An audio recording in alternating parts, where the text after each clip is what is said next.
Glória a Deus, glória a Jesus. Vamos para a terceira parte do vídeo aqui. Vamos entender aqui o que significa, cumprimento a todos com a paz do Senhor. Vamos ver o que significa aqui transição. Precisamos entender o título, né, o tema do assunto aqui em questão, né? Qual nós estamos falando sobre transição, né, do Antigo para o Novo Testamento. Então, é preciso que a gente aprenda o que significa transição, né? Transição significa, primeiro, passagem de um lugar, de um estado de coisas e de uma condição, etc., a outra, né? E também de cargo, né? De cargo, né? Geralmente isso acontece na presidência da República aqui no Brasil, quando um presidente assume, um outro governo assume, então é passado ali, chama de transição, né? Ali os projetos, o que foi feito, o que não foi feito, o que está ainda em reforma, em construção, então isso significa transição.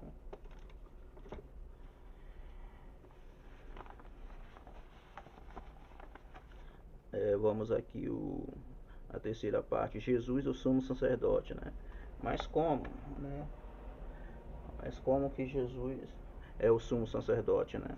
Vamos ver aqui porque como Jesus virou sacerdote se ele não era da linhagem, né? Se ele não tinha nenhuma ligação com Arão e seus filhos, né? Então como que ele e nem ele era da tribo de Levi, né? Não era da tribo de Levi, não era da linhagem sacerdotal, né? Não era da linhagem sacerdotal. Então como que ele virou sumo sacerdote, né? Como Jesus virou sumo sacerdote? Hebreus capítulo 7 ao 14, né? Sabemos que Jesus é da tribo de Judá, e Moisés nada fala quanto ao sacerdócio, né? Como Jesus pode ser o sumo sacerdote se a lei dizia que o sumo sacerdote tinha que ser da tribo de Levi e da linhagem de Arão? No livro de Êxodo 29, capítulo 29, versículo 2 ao 9, diz que Deus levantou Arão e seus filhos como sacerdotes e como ordenança perpétua, né? Ordenança perpétua. O que é ordenança perpétua? Geralmente a perpétua é que não tem fim, né? Que não tem fim, ou para sempre, ou coisa. Então como que Jesus conseguiu ser sumo sacerdote? Vamos procurar entender aqui. Vamos procurar aqui entender aqui. Vou dar uma Hebreus capítulo 6, versículo 20. Jesus tornou-se sumo sacerdote através da ordem de Melquisedeque, né? Melquisedeque. Hebreus capítulo 7, versículo 11 ao 12.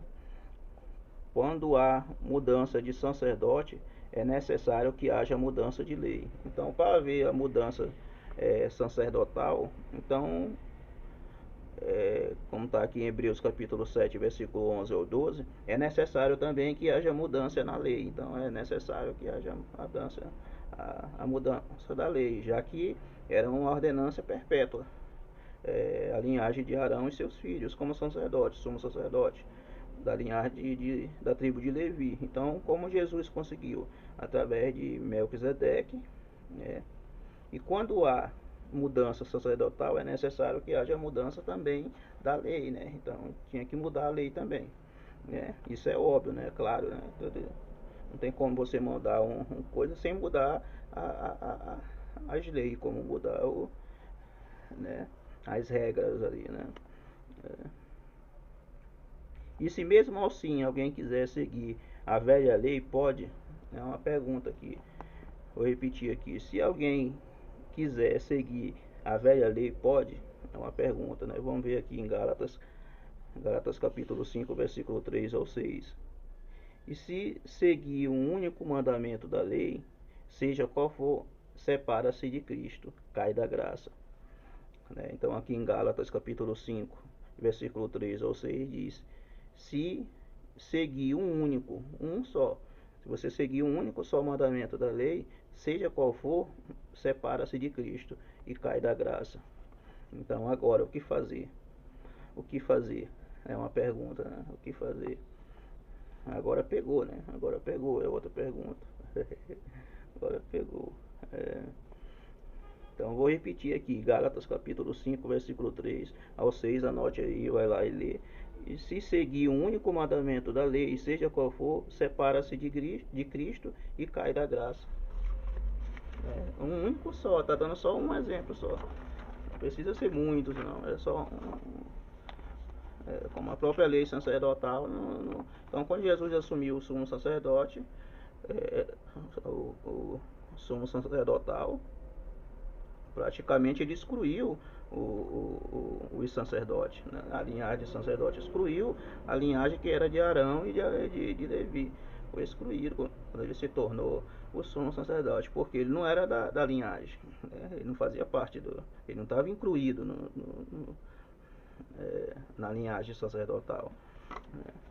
Então quando isso acontece, há uma quebra não é uma quebra, mas sim uma nova lei, uma nova ordenança, né?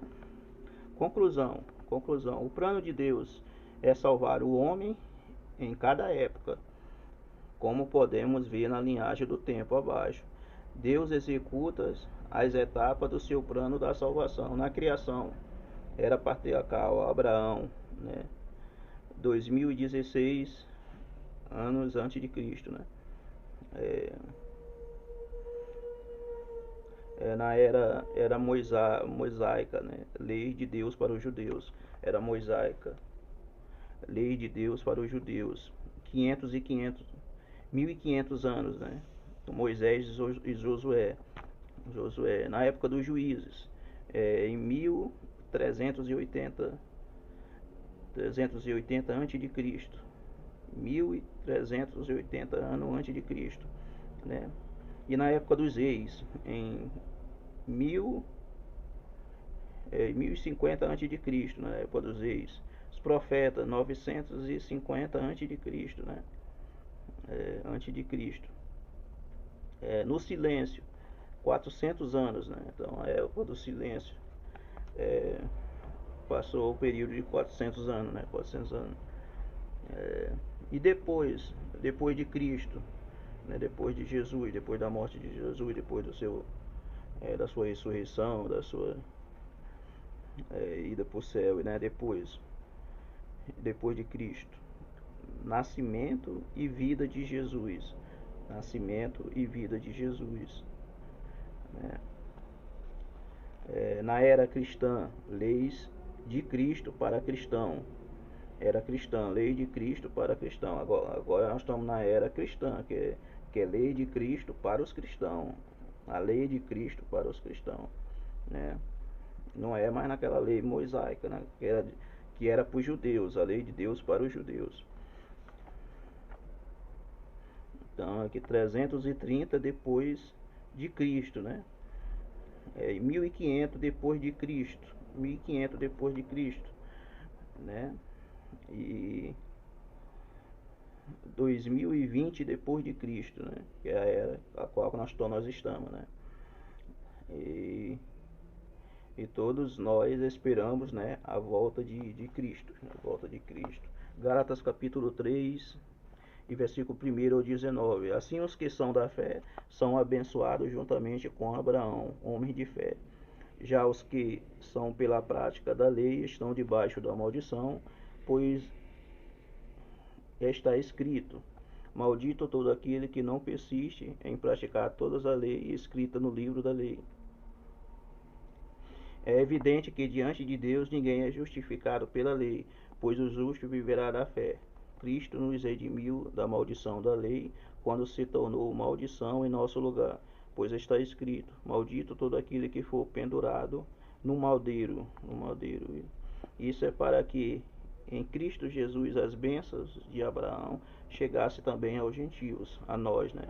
Para que recebemos a promessa do Espírito mediante a fé, né? Para que recebêssemos a promessa do Espírito Santo mediante a fé, né? Colossenses capítulo 2, versículo 3 ao 17. Quando vocês estavam mortos em pecado e na incircuncisão da sua carne, Deus os vivificou juntamente com Cristo. Ele nos perdoou todas as transgressões e cancelou as escrita de dívida, né? E cancelou a escrita de dívidas, que consistia em ordenanças e que nos era contrária. Ele removeu, pregando na cruz e tendo despojado os poderes e as autoridades, fez dele um espetáculo público, triunfando sobre eles na cruz. Portanto, não permita que ninguém os julgue pelo que vocês comem ou bebem, ou com relação a alguma festividade religiosa ou a celebração das lua nova ou do dia de sábado. Estas coisas são sombras do que havia de vir. A realidade, porém, encontra-se em Cristo, né? A realidade, porém, encontra-se em Cristo, né? Então, hoje, a nossa realidade se encontra em Jesus Cristo, né? Ele é o autor, consumador da nossa fé. Então, aqui foi o fim do estudo, né? Fala da transição do Velho Testamento para o Novo Testamento. Espero ter ajudado em alguma coisa, né? E já estou aqui com outro estudo em vista. Eu vou falar no próximo estudo sobre o livro de Gênesis, origem, início, fonte e nascimento, né? Vou falar também sobre o recomeço de toda a humanidade, né? Vou falar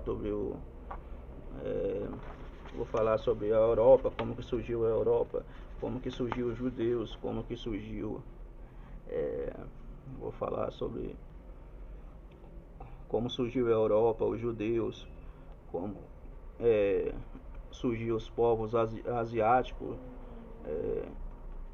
enfim, de toda como que surgiu ali os asiáticos, né? O povo asiático, a Europa, a Ásia, enfim, eu vou falar sobre como que surgiu, né? Como que surgiu esses países, a Europa, né? Então no próximo estudo eu irei falar sobre isso, amém. Deus abençoe, agradeço a oportunidade, em nome de Jesus.